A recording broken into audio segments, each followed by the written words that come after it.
Hello dear students, we are studying chapter number 15, structure of atom and nuclei.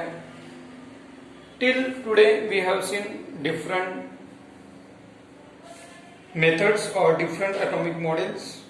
Out of that, Bohr's atomic model is the advanced one and which gives a very satisfactory explanation for the maximum terms. So in the previous lecture we have seen what are the Bohr's postulates. Postulates means consideration. While giving the explanation for Rutherford's limitations, deficiencies, he gave an explanation for different terms. Now in Bohr's atomic model also there are some limitations. What are those limitations? Or it is called shortcomings of the Bohr's model. First of all, it could not give us the explanation for the spectra of atom other than hydrogen. As we have seen, it gives a satisfactory explanation for hydrogen spectra. So we have seen how the spectral series of the hydrogen atoms are taking place. In the same manner, he could not give the explanation for the others. Only he was able to give the explanation for hydrogen atom. Now what is the second shortcoming? The intensities of the emission lines seems to differ from line to line. And Bohr's model had no explanation for that. The intensities of the emission lines also differ from one another. As we have seen in the Lyman series, Balmer series, Paschen series, these spectral series have also differed from each other and Bohr's have no explanation for this. And the third one is, on the theoretical side also the model was not entirely satisfactory. It assumed the orbits are stable, but there was no theoretical basis for that assumption. According to Bohr, he had given the third assumption or postulate. In that he stated that if the electron is revolving in stable orbit, then it does not emit the radiation. But there is no any theoretical proof for the stable orbit. So this is about the shortcomings of the Bohr's model. Then some reasoning for the third shortcoming is given by the scientist de Broglie, which we consider in the next topic. So what is the explanation given by the de Broglie for the third postulate of the Bohr? What is the third postulate? According to the Bohr's third postulate, if the electron is revolving in those orbits whose angular momentum is nh upon 2 pi, then it does not radiate any energy in the electromagnetic radiation form. So how the de Broglie gives the explanation for the same? Then according to de Broglie,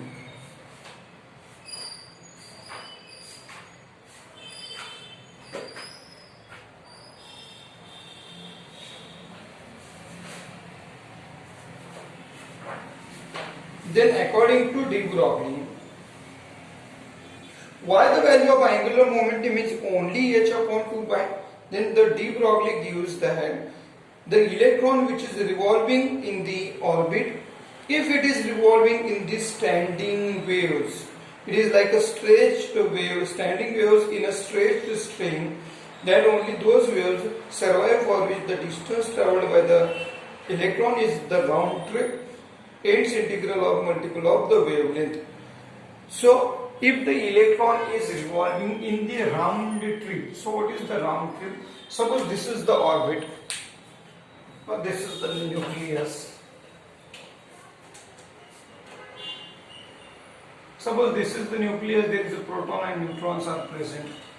What is our explanation for the orbit? Then, as per our consideration, the orbit is like a circular orbit. But according to the de Broglie, this is like a circular loop. This is like a circular loop. And if the electron is revolving in those or these orbits, these are called stable orbits, then it does not emit the radiations. if the electron is revolving in these orbits, these are called stable orbits, then it does not, in these loops, then it does not emit any radiations. So according to this, the distance traveled by the electron is nothing but the one trip. So what is the one trip of this? It is nothing but 2 pi r n. So radius of nth orbit, we don't know the number of the orbit. Then the distance traveled in one trip is nothing but 2 pi r, which we can measure in terms of the wavelength n lambda. So n is the principal quantum number, which we don't know what is the value of this principal quantum number. So distance traveled by the electron in one round trip is given by 2 pi r n is equals to integral multiple of wavelength, that is lambda. According to de Broglie postulate, what is the lambda? H upon p. Instead of p, what we can write? mv. So we can compare the two equations. Lambda is equals to h upon mv. This is equation 2, and from this equation also we have lambda is equals to 2 pi r n upon n. If you compare the equations, then what we can write? Then we can write 2 pi r n upon n is equals to h upon mv. Then send the n to the right side, send the mv to the left side, and send the 2 pi to the right side. So mv r n is equals to n h upon 2 pi. So what is the value of mvr? Mvr is nothing but the angular momentum. It is nothing but angular momentum is equals to h upon 2 pi, or it is an integral multiple of h upon 2 pi. So this is the explanation for the third postulate of the Bohr's third postulate. Why the value of angular momentum is integral multiple of h upon 2 pi? Then this explanation is given by the de Broglie. Then the next topic is, so after this point there are 2-3 pages which are skipped from the syllabus. Directly we are going for the topic on the page number 336, that is a law of radioactive decay. What is the law of radioactive decay?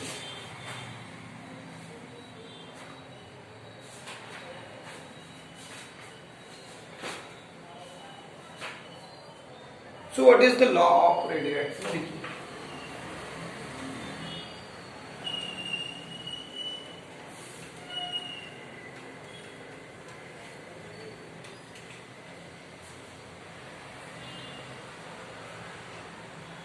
So radioactive substance, we already know whose atomic number is greater than 170, mass number is greater than 170, those are called radioactive substance. Radioactive substance, there is a spontaneous emission of electromagnetic radiations from these radioactive substance. Due to this, the mass of the radioactive substance goes on decreasing continuously. So there is a spontaneous emission of electromagnetic radiation from the radioactive substances continuously take place. So what is the decay law? The number of nuclei undergoing decay per unit time is directly proportional to number of unchanged nuclei at that time. Number of nuclei decaying with respect to time is directly proportional to number of unchanged nuclei at that time. For example, suppose I have a chalk, and if I am using the chalk continuously on the blackboard, then what happens? The chalk continuously decreasing, or the size of the chalk goes on decreasing continuously. Suppose this is the example of the radioactive substance. Initially, what is the radioactive substance? Actually, it is N0 is the initial mass of the substance, N0. With respect to time, the radioactive substance is continuously decreasing. The rate of decreasing the radioactive substance is directly proportional to number of unchanged nuclei at that time is called the decay law. Then we remove the proportionality sign, we should consider some constant. Here the constant is lambda into n naught. So we use the minus sign to the right side. No problem with the equation. dN by dt is equals to minus lambda n naught, where lambda is the constant of proportionality and it is called decay constant or disintegration constant. So this is, if you are taking the integration of this equation on the both side, how we can write? By taking the integration on the both side. How we can write this equation? Integration of dN by dt is equals to integration of minus lambda n naught minus n naught, and if you are sending the dt to the right side and n to the left, n to the left and dt to the right side. Not actually, but okay, no problem. Suppose this is n, initial value is n, and dN by dt is the value of decreasing. If you are taking the integration, before taking the integration, we do one change in the equation. Send the n to the left side and send the dt to the right side. dN by n is equals to minus lambda dt. Take the integration on the both side. dN by n is equals to minus lambda dt. So what is the equation of this? Log of n to the base e.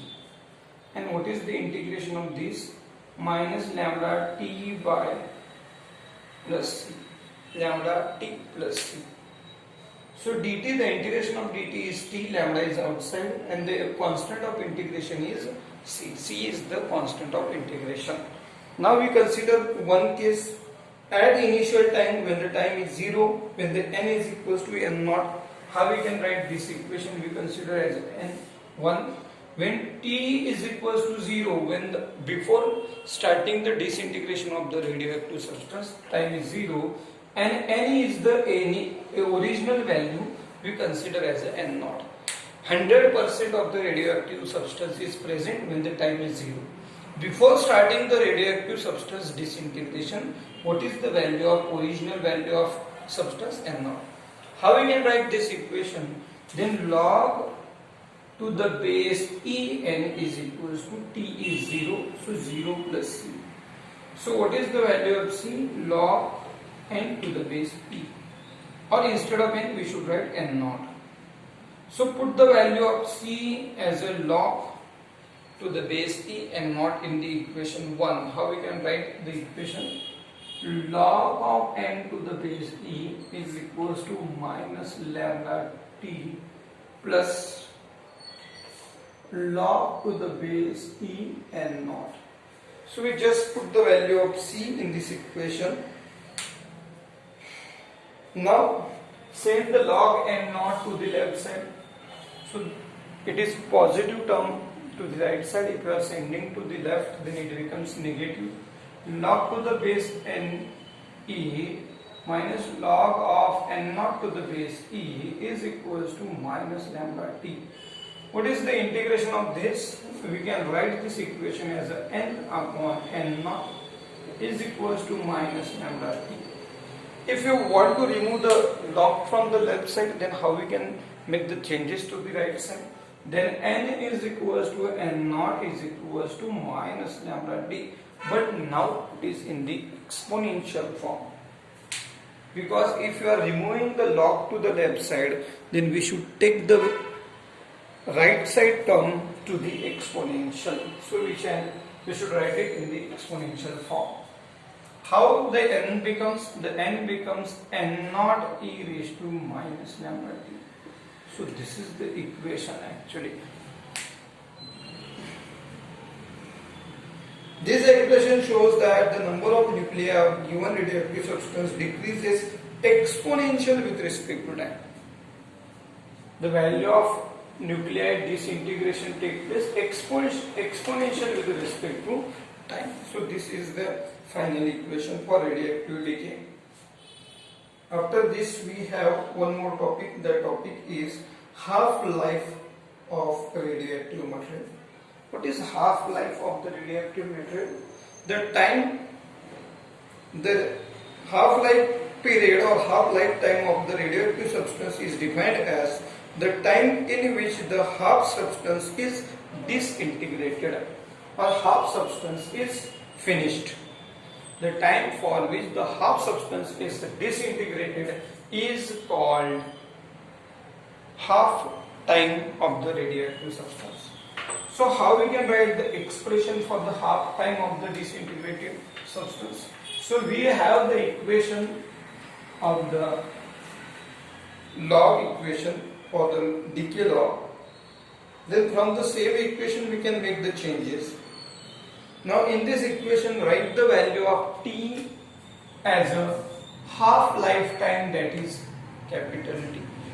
We consider capital T as a half time of the radioactive substance, and N is equal to N naught upon 2. What is the remaining substance at the half time period? Half of the original value. N naught is the initial value, half of the value is remaining. How we can write the same equation here? N is equals to, instead of N we can write N naught by 2 is equals to N naught is there, e raised to minus lambda. Now instead of writing the small t we can write capital T. Then what will happen? N naught will be cancelled from the both side. Half is equals to e raised to minus lambda t. Now if we remove the exponential term, or we can take the reciprocal of this equation, then 2 is equals to e raised to lambda t. If you are taking the exponential, then 2 goes to numerator. Here the negative power becomes positive. If you want to remove the exponential, then how we can write to the left side? Then to the left side we can write log 2 is equals to lambda t. Then what is the value? Log of 2 to the base e, it is 0.693. 0.693 is equals to lambda t. So lambda or period t becomes, then period t becomes 0.693 divided by lambda. So this is the equation for half lifetime of the radioactive substance. So to determine the half lifetime of the radioactive substance, we need only the value. That value is the lambda, that is a decay constant or disintegration constant. If you know the value of this decay constant, then we can easily derive the value of half lifetime of the radioactive substance. So this is about the topic.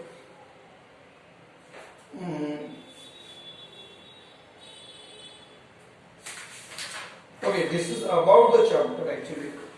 Now we have done with the chapter, finished with the chapter. Now we have only the last chapter from the syllabus, that is the chapter number 16.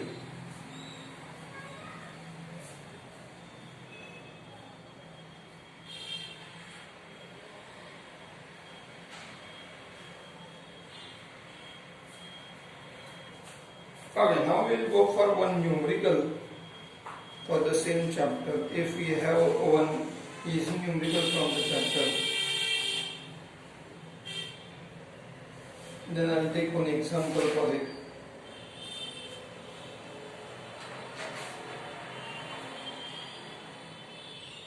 Okay, to find the frequency of revolution, I will take one numerical from the same chapter because we have finished with the theoretical part of this chapter.